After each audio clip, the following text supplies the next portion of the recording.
최근 페이스북은 사명을 메타로 변경했습니다.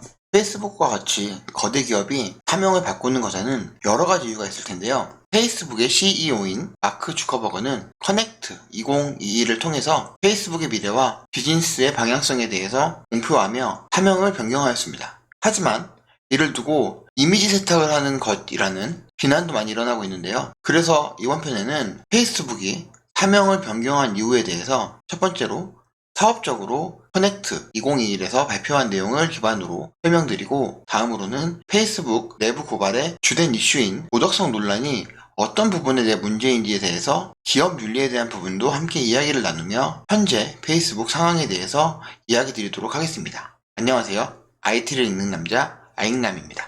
네, 첫 번째로 페이스북의 사명 메타에 대해서 이야기 드리겠습니다. 해당 그림은 커넥트 2021에서 발표한 1시간 20분가량의 영상을 보면서 제가 작업한 메타 플랫폼의 구조인데요. 관련된 실제 영상은 우측 상단에 추천 영상으로 넣어두겠습니다. 해당 영상은 꼭 한번 시간 내셔가지고 시청하는 걸 강추드립니다. 일단 영상 자체를 너무 잘 만들어서 보는 내내 저는 집중하면서 재미있게 봤던 영상입니다. 본론으로 이 표를 보시면 개요 부분으로 소셜 커넥션, 엔터테인먼트, 게임, 피트니스, 워크, 에듀케이션, 각각의 메타 플랫폼에 들어가는 요소들에 대해서 설명을 했고요. 그 다음으로 커머스, 수익화 관련된 부분들, 그리고 메타 플랫폼의 메타버스 이제 빌딩할 수 있는 플랫폼 개발할 수 있는 SDK랄지 패스스루 API 이런 것들에 대한 내용들을 다루고 있습니다. 그리고 페이스북 같은 경우에는 2014년도에 이미 오큘러스를 인수했죠. 그것을 바탕으로 지금 다양한 디바이스들에 대한 발전도 지금 진행을 하고 있는데요. 다음 세대의 메타버스 관련 디바이스들은 어떤 것이 있는지도 아우르게 됩니다. 각각의 항목별로 간략하게 설명드리도록 하겠습니다. 일단 소셜 커넥션입니다. 영상에서 이제 주커버그가 해당 공간으로 접속을 하는데요. 위쪽에 보이는 두 개의 이미지의 화면으로 접속하게 됩니다. 접속을 하게 되면 메타버스 세상에서 친구들이 환영을 하고 같이 게임을 하면서 해당 우주 맵에서 시간을 보내는데요. 이 중에 이제 현실 세상에서 전화가 오는데 메타버스 공간 내에서도 보이시는 것처럼 두 번째 이미지와 네 번째 이미지, 우측에 있는 두 개의 이미지처럼 메타버스에 접속한 상태에서 통화를 나누는 모습입니다. 그리고 방 주인이 우주방에서 하단에 보이는 이제 맵으로 교체하자 몽환적인 맵이 나오면서 나무에서 고기들이 이렇게 물고기들이 떠당기는 이런 몽환적인 맵에서도 활동을 할 수 있게 되면서 여기서 또한 전화통화나 이런 것들의 현실에 대한 커넥션도 여전히 이어지고 있는 모습을 보일 수 있습니다. 이 소셜 커넥션의 특징은 단순히 메타 공간이 게임과 같은 다른 공간으로 들어가서 그 안에서 무언가를 하는 게 아니라 현실 세계와 언제든 유기적으로 연결을 하면서 할 수 있는 또 하나의 가상 공간이 덧붙여진다, 이런 개념으로 영상의 내용을 발췌해서 소개드립니다. 다음으로는 엔터테인먼트인데요. 보시면 도쿄 재팬에 한 친구가 LA에서 하는 공연에 이렇게 참석을 해가지고 메타버스로 공연을 즐기고 노는 모습을 보여줍니다. 그리고 또 애프터 파티의 티켓도 구매하게 되는데요. 그 티켓을 가지고 애프터 파티에 참석을 해서 관련된 굿즈나 콘서트 상품들을 디지털로 구매할 수도 있고 이런 부분들에 대해서 설명을 합니다. 해당 부분은 이미 어느 정도 현실화가 되어가고 있고, 이 영상을 보면서 저는 느낀 바는 이 도쿄 재팬 대신에 서울 코리아였으면 했고, 저는 잘 모르는 이 가수보다 BTS가 여기서 공연을 하는 것으로 이렇게 영상이 만들어졌다면 얼마나 더 많은 파급력이 있었을까 하는 생각이 좀 들었습니다. 다음으로 넘어갈게요.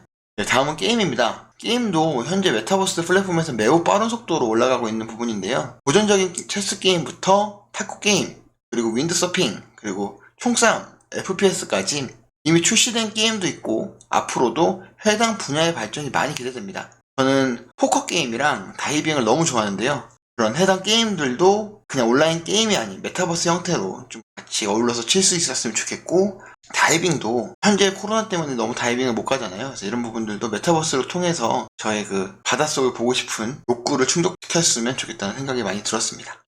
네, 다음으로 피트니스, 운동입니다. 위에 보이는 두 화면은 한 남자분이 운동을 하려고 메타버스 공간에 들어가서 가상의 몬스터와 복싱을 하면서 대결을 하는 모습이고요. 좌측 하단에 있는 이미지는 스피닝 강사가 센터에 있고 그 강사를 통해 가지고 메타버스 공간에서 어울려져서 여러 명과 함께 이제 스피닝을 하는 그런 모습입니다. 우측 하단은 유명한 강사한테 메타버스로 운동 강습을 받는 모습인데요. 현재 홈트족들도 많이 늘어나고 있고 유튜브를 보면서 운동하는 사람들도 많아지고 있는 세상에서 이런 상호 인터랙션까지 있는 운동들은 함께 하기에 너무 좋아 보이네요.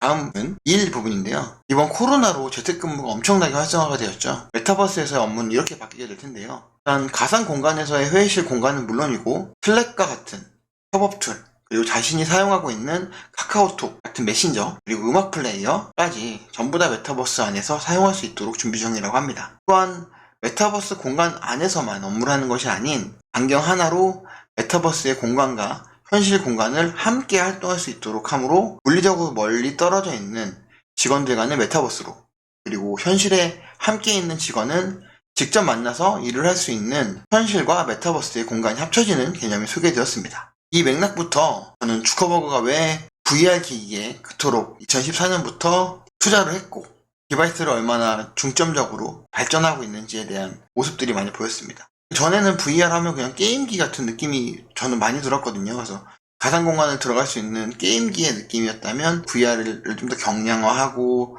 웨어러블 할 수 있도록 점점 디바이스를 발전시키면서 이러한 업무에서도 실제 현실 세계와 메타버스에서도 상호적으로 연결할 수 있는 디바이스까지 고민을 하고 있는 부분에서 감탄을 좀 했습니다.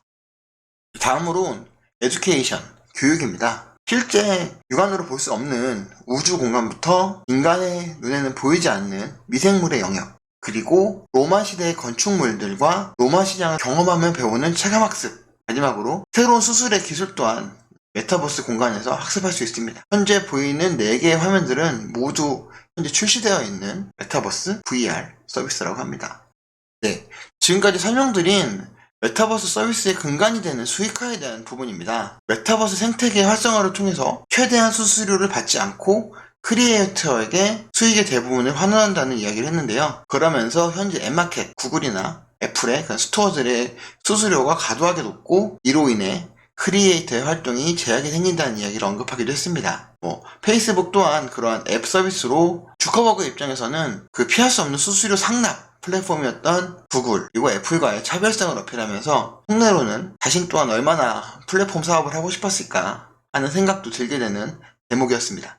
네, 다음으로는 메타버스를 구축하기 위한 개발 툴들을 소개했는데요. 현재 60만 명의 크리에이터가 메타버스를 개발하고 있으며 이들을 위한 인터랙션 SDK, 패스스루 API 등의 개발 요소들을 소개했습니다. 또한 이러한 개발자들을 위해서 어떠한 세부 항목들이 추가돼서 배포될 예정인지 이런 내용들도 소개 영상에 포함되어 있습니다. 네, 다음으로는 차세대 메타버스 디바이스들입니다. 일단 카메라 기술을 소개했는데요. 레이벤과 합작으로 출시한 이 안경 보시면은 되게 심플한 안경 디자인인데 여기서 이제 AR 기능이 같이 되어서 가상 공간에 위에 보이는 현실에서의 강사와 함께 이제 같이 운동을 한다거나 이런 부분들에 대해서도 같이 보일 수 있는 부분들에 대해서 개발을 진행을 하고 있고요. 또 좌측 상단에 보이시는 것처럼 자신의 표정을 그대로 따라하는 아바타 이런 부분들은 현재 이미 제페토에서 선보인 기술이죠. 이런 부분들이 있고요. 또 다음으로 좌측 상단에 보시면 실제 공간인 탁자 위에 가상 공간에 게임 보드를 설치를 해서 친구들과 함께 게임을 할 수 있도록 만들어지는 AR 플러스 VR 기기도 넥스트 디바이스로 준비하고 있다고 하고요. 이 오른쪽에 그냥 손목에 있는 무슨 스마트워치처럼 생긴 거 있잖아요. 이게 저는 정말 너무 깜짝 놀랐던 기술인데요. 두 손의 움직임을 이용해서 팔찌 같은 걸 차고 글씨를 쓰면 그냥 글씨를 인식하는 거예요. 그래서 저희 글씨 쓰기 위해서 가상 공간에 이제 하나씩 타이핑을 하기도 하고 오른쪽 왼쪽으로 움직여가지고 기억 이렇게 골라서 하는 너무 귀찮잖아요. 저는 그게 너무 귀찮아서 키보드랑 마우스를 너무 선호했는데요. 이런 식으로 그냥 바로 글씨를 쓰면 되고 바로 손으로 움직여서 그냥 가리키면 되고 이런 식으로 디바이스의 변화가 얼마나 사용자들의 제약을 많이 해소시켜주면서 편리하고 윤택한 삶이 될지 보여줄 수 있는 대목이라고 할 수 있습니다. 좌측 하단에도 같은 맥락인데요. 네, 이제 이미지 캡처를 하기 위해서 다 담지는 못했지만 한 여성이 안경을 쓰고 나옵니다. 만능 리모컨을 이렇게 들고 와요. 그걸 가지고 그냥 어딘가를 쳐다봅니다. 예를 들어 텔레비전을 쳐다봐요. 그러면 내가 보고 있는 것이 테레비다라는 걸 인식을 하게 된 상태에서 전원을 누르면 테레비가 켜지고 이제 채널을 바꾸고, 혹은 형광등을 보고서 전원 버튼을 누르면 형광등이 꺼지는 겁니다. 이런 식으로 내가 무엇을 보고 있고 무엇을 하고 있느냐에 따라서 지금 제가 들고 있는 단순한 디바이스가 거기에 맞도록 활동을 하는 그러한 기술도 개발이 되고 있고요. 마지막으로 우측 하단에 보이는 이 부분은 두 개의 그냥 홀로그램 같잖아요. 이게 내 안면을 그냥 전체적으로 다 스캔을 떠가지고 제 모습 그대로 아바타로 나오는 겁니다. 그냥 메타버스 공간이 아바타가 돌아다니는 공간이 아니라 저인 거예요. 제가 그냥 돌아다닐 수 있도록 하는 그러한 기술들이고요. 여기서 몇 가지 홀로그램이랑 몇 가지 영상들을 좀 더 보여줬는데, 그냥 영상으로 보고 이렇게 보면은 전혀 홀로그램 같지가 않아요. 그냥 사람이 있다는 것으로 보일 정도로 디테일한 그런 부분들의 기술들도 발전되고 있는 것으로 볼 수 있겠습니다. 해당 기술들은 1, 2년 만에 뭐 시장에 나올 수는 없다 이렇게 그냥 말을 하긴 했어요. 근데 이렇게 큰 그림을 가지고 준비하고 있다는 말을 담백하게 함으로써 저는 이런 부분들에 대해서 더 큰 기대감을 가질 수 있도록 주커버가 준비를 했다, 가슴이 웅장해지는 디바이스 영역이었습니다. 네, 이렇게 메타 플랫폼의 전체 그림에 대해서 주커버그의 수려한 영상으로 안내가 되었는데요. 그리고 왜 페이스북이 메타로 사명을 변경하게 되었는지 설명을 합니다. 페이스북 안의 이름으로는 앞으로 이런 메타버스의 세상들의 모든 일을 하는 것을 표현할 수 없다는 이야기를 했는데요. 네, 해당 영상을 보고 저 개인적으로 든 생각은, 현재 초기 빌딩 단계인 메타버스 보면은 뭐 게임 쪽에서도 빵 터지고 있고, 그리고 뭐 엔터 쪽에서도 많이 터지고 있고, NFT라고 해가지고 그 디지털 뭐 증명서 같은 부분에서도 터지고 있고, 뭐 이런 식으로 지금 제페토에서 게임인지 메타 공간인지 뭐 로블록스는 게임인지 뭔지 그런 산발적인 그냥 그렇게 한 포인트별로 캡슐별로 이렇게 되어 있는 것들을 당당하게 우리가 메타다, 우리가 메타 플랫폼이다 이런 이름을 딱 내비치면서 선도하려는 앱스토어다, 이렇게 구글 플레이 스토어다 이런 식으로 지금 거기에 사람들이 다 모이게 되잖아요. 이렇게 메타 플랫폼 안에서 이런 모든 것들을 다 할 수 있다 이렇게 묶어가는 큰 그림을 그리고 있다. 그리고 메타버스의 플랫폼을 선점하겠다라는 의지가 강하게 엿보이는 부분이라고 생각을 했습니다. 네, 마지막으로 이렇게 로고를 보여드릴게요. 지금까지 페이스북이 메타로 사업명을 변경하게 된 이유, 그리고 메타 플랫폼이 앞으로 해나가야 될 것들에 대해서 알게 되셨습니다. 이 영상을 보고 계시면 가슴이 웅장해지지 않나요? 메타의 로고 자체도 이렇게 빙글빙글 돌 때 VR 기기의 프레임이잖아요. 모양 같기도 하고 무한대 같기도 하고, 이런 복합적인 이미지를 잘 표현했다는 생각도 들었고요. 앱 서비스에서 플랫폼 사업으로 사업 영역을 확장하고 있고 새로운 세상을 주도하고자 많은 준비를 하고 있구나 하는 생각이 들었습니다. 그런데 말입니다. 이런 행보를 단순히 이미지 세탁이라고 하는 목소리도 높아지고 있습니다. 페이스북에서 메타 플랫폼의 행보를 비관적으로 이야기하는 측면은 어떤 것일지 지금부터 알아보도록 하겠습니다. 페이스북의 프로덕트 매니저로 일했던 하우거는 올해 4월 회사를 간둔 뒤 수천 쪽에 달하는 내부 문건을 페이스북 페이퍼라는 이름으로 폭로를 했습니다. 뉴욕타임즈 등 미국 17개의 언론사는 컨소시엄을 구성해서 이 문건을 분석한 폭로 시사 시리즈를 내보냈는데요. 월스트리트 저널의 이 연속 탐사 보도는 지난 9월 시작돼서 지금도 계속 이어지고 있고, 페이스북의 주가도 쭉 곤두박질 치고 있죠. 네, 여기 내부 문건들에 대한 내용들인데요. 인스타그램은 이용자가 신체와 라이프 스타일을 전시하면 그 인기를 경량화하고, 이를 통해 부정적인 사회적 비교를 경험하게 하기 때문에 다른 소셜미디어보다 나쁘다. 왜냐면 사진으로 이제 모든 것들을 하니까요. 그리고 취약한 사용자, 이것들에 대해서 공격받게 되거나 좋아요를 받지 못하는 사용자들은 행복하지 않겠죠. 행복하지 않지만 인스타그램 접속을 멈출 수 없고 자기 혐오나 그로 인한 극단적인 선택에 빠지기도 한다. 하지만 그런 또래 압력을 받는 10대들은 그 집단에서 고립되는 것이 무서워서 접속을 멈출 수도 없다. 그리고 그들의 부모 세대는 이런 기술에 대한 중독을 경험한 적이 없기 때문에 아이들을 온전히 이해할 수가 없고 아이들을 구할 수 있는 방법도 알지 못한다. 미래 먹거리를 위해서 인스타그램 퀴즈를 출시를 하려고 했고, 그걸 계획하면서 페이스북은 자체 조사를 통해서 이런 사실들을 잘 알고 있었으면서도 10대들의 불안과 우울증, 자살 충동을 단순히 방치해왔다. 이런 내용들이 지금 뉴스 기사로 이제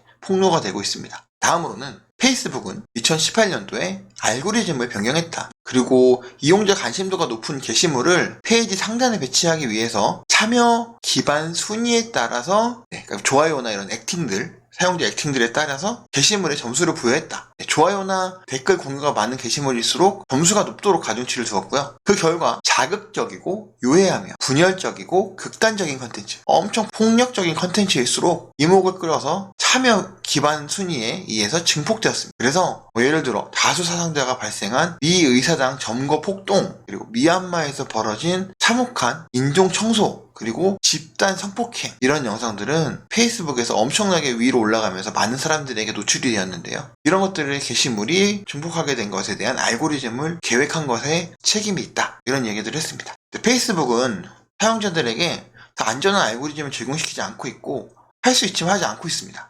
왜냐면 안전한 알고리즘은 재미가 없을 거고 폭력적이지 않을 거니까 이용 시간의 감소이자 광고 수익의 감소로 나타나기 때문이죠. 사실 이런 사정은 다른 플랫폼 기업의 사정도 크게 나쁘지 않을 것이에요. 게임사는 말할 것도 없고요. 얼마 전까지 우리나라에서 규제가 됐었던 카카오 그룹도 그렇고 아마존도 그렇고 많은 플랫폼 기업들이 비슷할 거예요. 근데 이윤이 눈앞에 보이는데 그런 이윤을 그냥 버리고 자발적으로 도의적으로 그냥 내려놓기에는 기업 입장에서는 쉽지 않았을 부분이라고 생각을 하긴 해요. 그래서 구조적으로 자발적 변화를 사실상 기대하기 어려운 이런 플랫폼 기업에는 책임이 강화되도록, 그리고 알고리즘의 투명성을 제고할 수 있도록 법적 제도가 마련되어야 된다, 이렇게 생각을 하고요. 왜냐면 이렇게 기업적으로 권력을 가진 자들이 유리하다고 판단되는 알고리즘이 판치고 그들로 인해서 저희가 계속 피해를 보고 할 수는 없기 때문이죠. 이번 영상에서는 페이스북의 사업적인 방향에 대해서, 그리고 그 이면의 내부 고발자를 통해서 나타나는 소셜 네트워크의 문제점들, 플랫폼이 가지고 있는 문제점들에 대해서도 한번 다뤄봤습니다. 그래서 현재 페이스북 같은 경우에는 주가가 330불 고점에서 270불 정도까지 빠졌다가 이런 메타 플랫폼의 내용을 발표하면서 다시 현재 300불 언저리로 지금 올라가 있는 상태고요. 다른 메타버스 관련주들, 엔비디아나 이런 업체들에 비해서는 많은 저항을 받고 있는 기업 가치인데요. 이런 부분들도 주커버그가 어떻게 하겠다라는 부분으로 어필한 부분도 있고, 주커버그한테 뭘 해라, 당연히 그들도 준비하고 도의적으로 책임을 져야 되는 부분도 물론 있지만, 그보다는 법적 제도화를 통해서 이런 기업들이 도의적인 행동들도 법 규제 안에서 움직일 수 있도록 하는 장치가 마련되는 것이 좋겠다라는 생각이 들면서 이번 영상을 마치도록 하겠습니다. 지금까지 시청해주셔서 감사드리고요. 구독과 좋아요는 저에게 큰 힘이 됩니다. 다음 영상에서 다시 뵙겠습니다. 감사합니다.